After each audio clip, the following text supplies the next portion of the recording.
নমস্কাৰ ফেচবুক লাইভৰ এই অনুষ্ঠানলৈ মই অসমবাসীক আমন্ত্ৰণ জনাইছো আৰু মোৰ ফেচবুক লাইভৰ সৈতে জড়িত হোৱা বাবে আপোনালোক সকলোকে ধন্যবাদ জ্ঞাপন কৰিছো।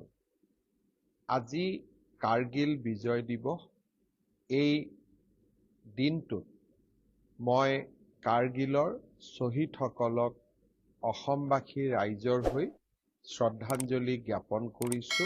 1 লিটাৰ মিঠাতেল এই ধৰণে আমি কিট বনাইছো আৰু আমি এতিয়াৰ পৰা সামগ্ৰী পৃথকে নহয় এটা টোপোলা বনাই আমি মানুহৰ মাজত বিতৰণ কৰাৰ পৰিয়ালটোৰ মাজত বিতৰণ কৰাৰ চেষ্টা কৰিছো।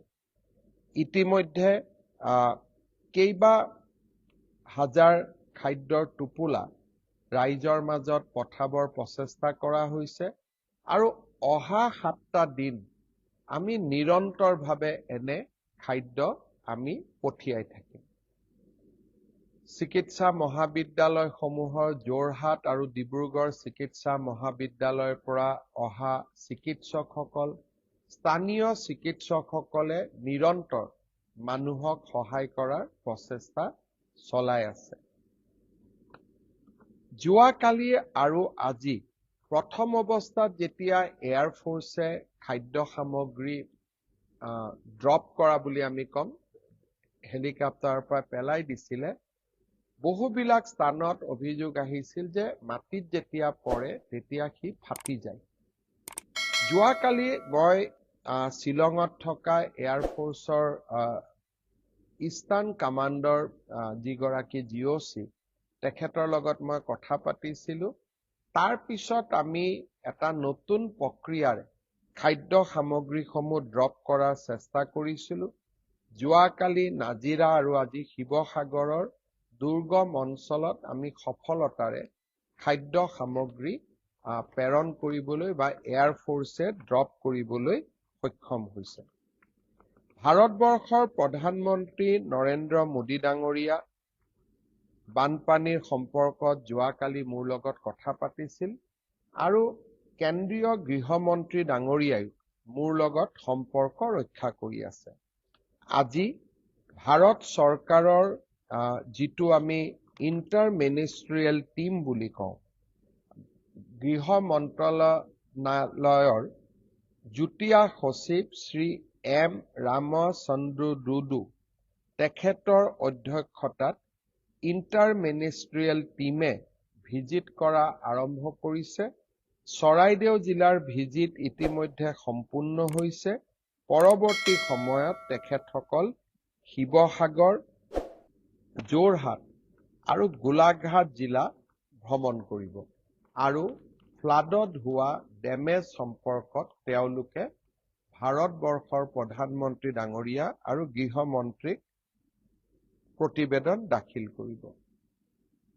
উদ্ধাৰ অভিযানত 250 গৰাকী NDRFৰ জোৱান, 36খন নাৱেৰে, 65খন নাৱেৰে SDRF আৰু ফায়াৰ ইমাৰ্জেঞ্চি ছাৰ্ভিচ আৰু ভাৰতীয় সেনাৰ 3খন নাও আমি ডিপ্লয় কৰিছিলো। 82খন কাণ্ট্ৰি বুট, যাক আমি টুলুঙা নাও বুলি কওঁ, মাজুলীকে ধৰি বিভিন্ন জিলাৰ পৰা আমি লৈ আহিছিলো আৰু তেখেতসকলে এই নাওসমূহো এতিয়া আমি উদ্ধাৰ অভিযানত ব্যৱহাৰ কৰি আছো। ভাৰতীয় বায়ু সেনাই 29টা চৰ্টি এতিয়ালৈকে লৈছে আৰু 4101 কেজি ৰিলিফ সামগ্ৰী তেওঁলোকে এতিয়ালৈকে তেওঁলোকে এয়াৰ ড্ৰপ কৰিছে। অৰ্থাৎ আপোনালোকে দেখা পাইছে যে ৰাজ্য চৰকাৰে কোনো ক্ষেত্ৰতে দুৰ্ভগীয়া ৰাইজসকলৰ লগত থিয় হোৱাৰ যিটো প্ৰচেষ্টা তাত গাফিলতি কৰা নাই। কিন্তু মই অত্যন্ত বিনম্ৰতাৰে সৈতে স্বীকাৰ কৰিম যে বৰ্তমানৰ যিটো বান পৰিৱেশ, সেই বান পৰিৱেশত মই দাবী নকৰো যে আমি সকলো স্থানতে যাব পাৰিছো বা সকলোকে সমানে আমি ৰিলিফ দিব পাৰিছোঁ। কৰবাত নহয় কৰবাত ত্ৰুটি থাকিব পাৰে। ৰাইজৰ কৰবাত নহয় কৰবাত খং বা ক্ৰোধ উঠাটো স্বাভাৱিক। আমি আমাৰ চেষ্টা অব্যাহত ৰাখিম, কাৰণ এই বিপদৰ সময়ত ৰাইজৰ লগত থিয় হৈ থকাটোৱে আটাইতকৈ আমাৰ ডাঙৰ দায়িত্ব। মই অত্যন্ত আনন্দিত যে ইতিমধ্যে বহুবোৰ NGO আৰু ব্যক্তিয়ে কোকৰাঝাৰ, তামোলপুৰ দূৰৰ পৰা গৈও আৰু উজনিৰ ৰাইজে, দল, সংগঠন, জাতীয় সংগঠন সকলোৱে ৰাইজৰ লগত বিপদৰ সময়ত থিয় দিছে। মোক বহুজনে সুধিছে, অকল অসমৰ নহয়, ভাৰতৰ বাহিৰৰ পৰাও, অসমৰ বাহিৰৰ পৰাও বহু কেইজন ব্যক্তিয়ে মোক সুধিছে যে আমি কেনেকে সহায় কৰিব পাৰো। মই সকলোকে এটাই কথা কৈছো যে এই মুহূৰ্তত আমাক কি প্ৰয়োজন।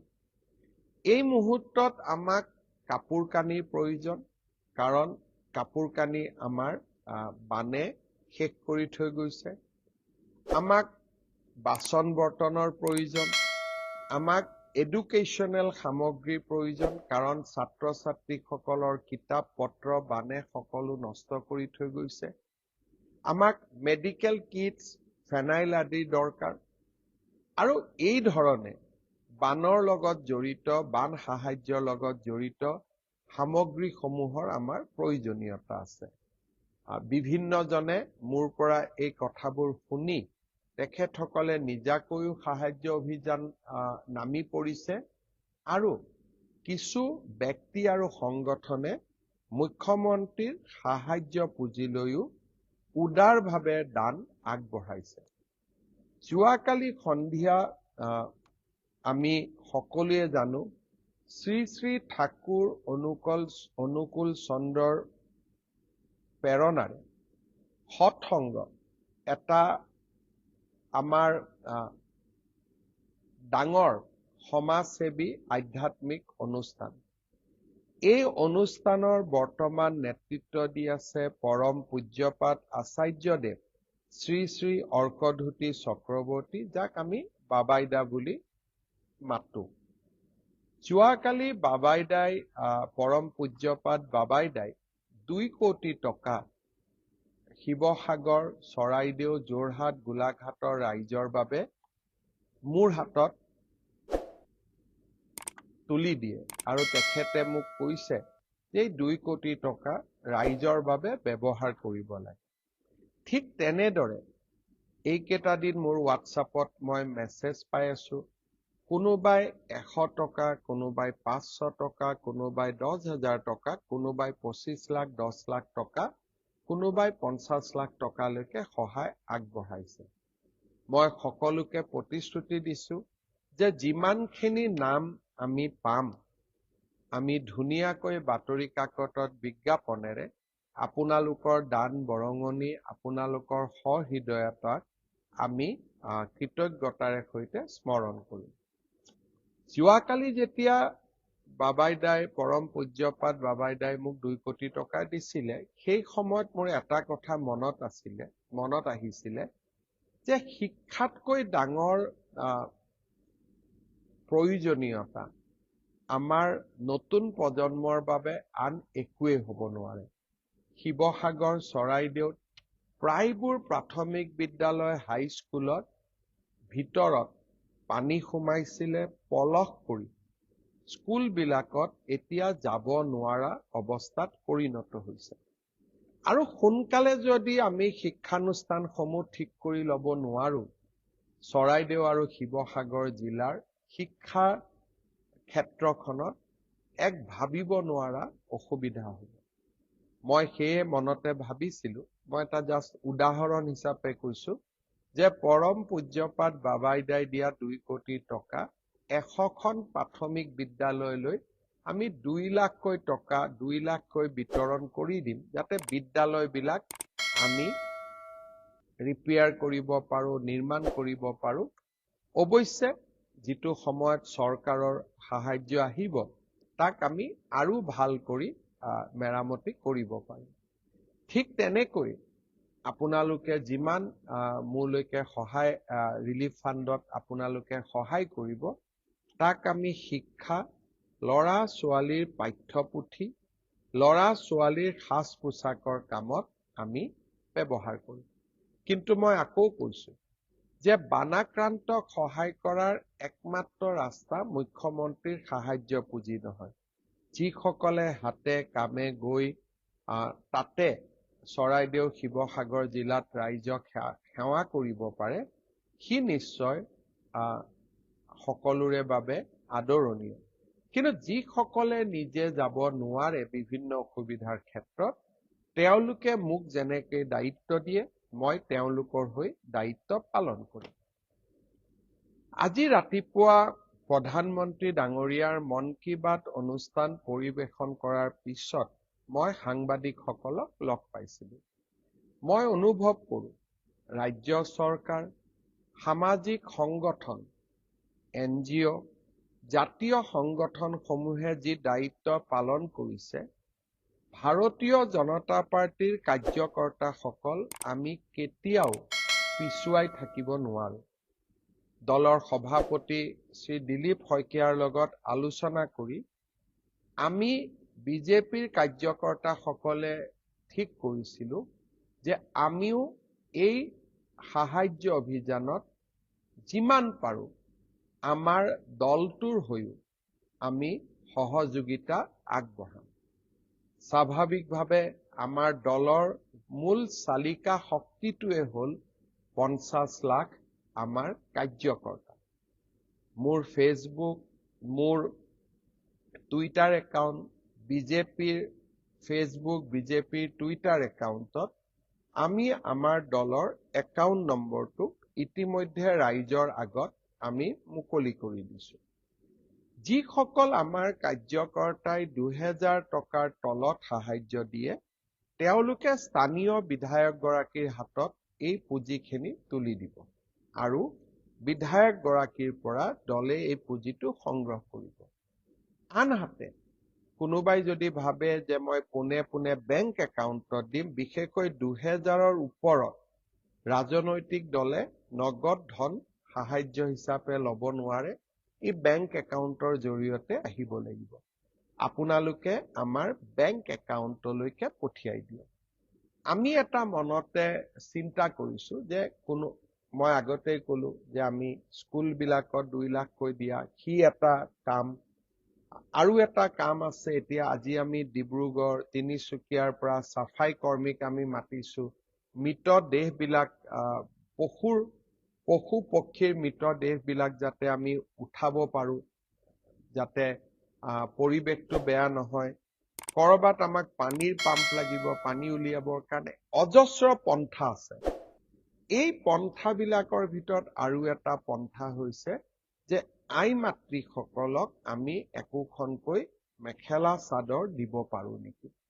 আমাৰ কণ কণ শিশুসকলক আমি একোটাকৈ স্পৰ্টিং গেঞ্জি বা টি-চাৰ্ট বা চাৰ্ট এটা দিব পাৰো নেকি।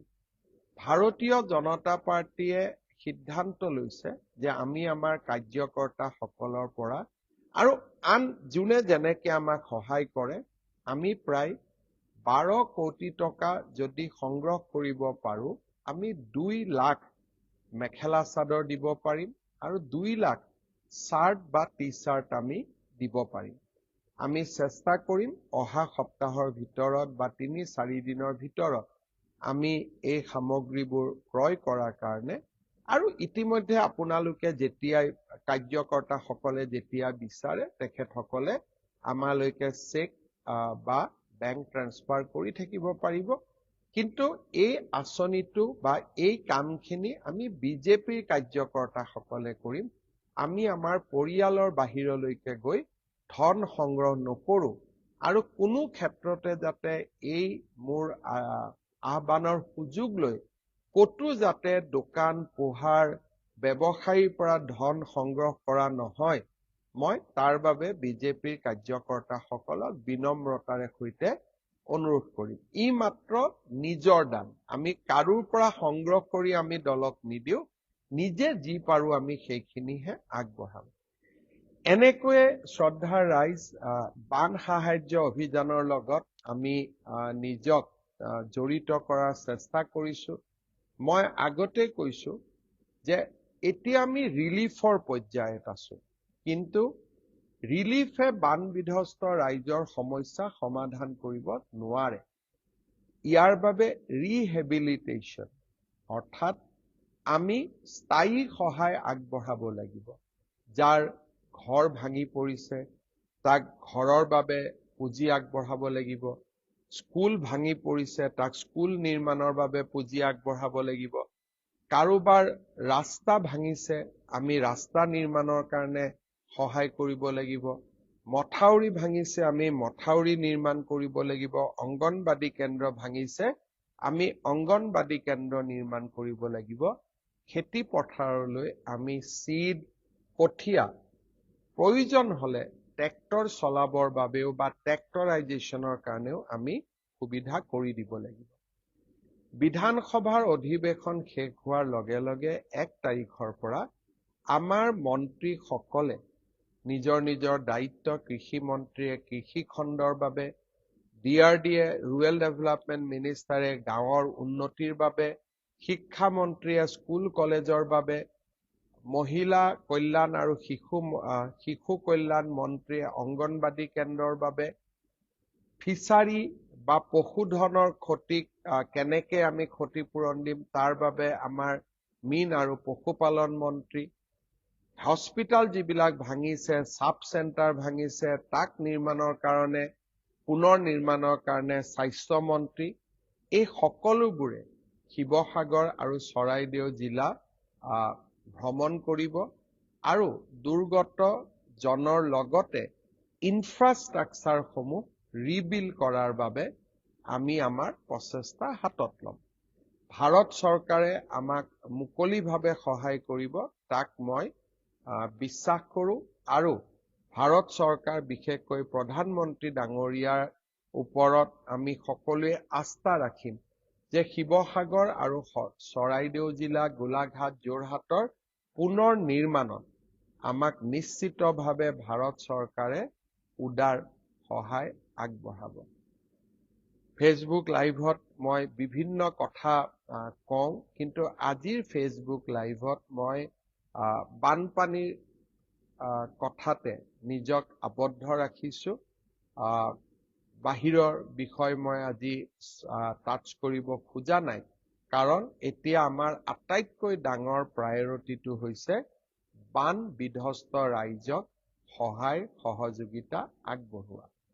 মোৰ এই ফেচবুক লাইভ অনুষ্ঠান মিতালী বৰাই চাই আছে, অনিতা দে সাহাই চাই আছে, চন্দন ধাৰাই চাই আছে, দীপেন বৰাই চাই আছে, উৎপল চৌধুৰীয়ে চাই আছে, বিবেক সীমা বৰুৱাই চাই আছে, যুগল দাসে চাই আছে, জোনালী ৰংপিপিয়ে চাই আছে, বহুতে বেলেগ নিজৰ নিজৰ ভাৱ ধাৰাৰে পৰামৰ্শও দিছে।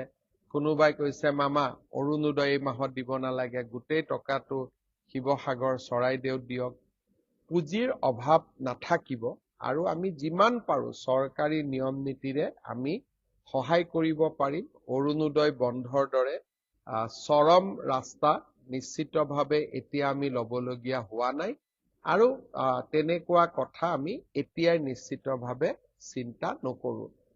জুমি দাসে ফেচবুক লাইভ চাই আছে, শ্যাম সুন্দৰ সাহাই চাই আছে, ললিতা ৰাজবংশীয়ে চাই আছে, কমল শৰ্মাই চাই আছে, আমাৰ মন্ত্ৰী বিমল বৰা ডাঙৰীয়াই চাই আছে, অজন্তা নেওগ ডাঙৰীয়ানীয়ে চাই আছে, বিজয় মালাকাৰ আমাৰ বিধায়ক ফেচবুক লাইভ চাই আছে, ধ্ৰুৱজ্যোতি নায়ক তেখেতেও ফেচবুক লাইভ চাই আছে, ললিতা ৰাজবংশীয়ে চাই আছে।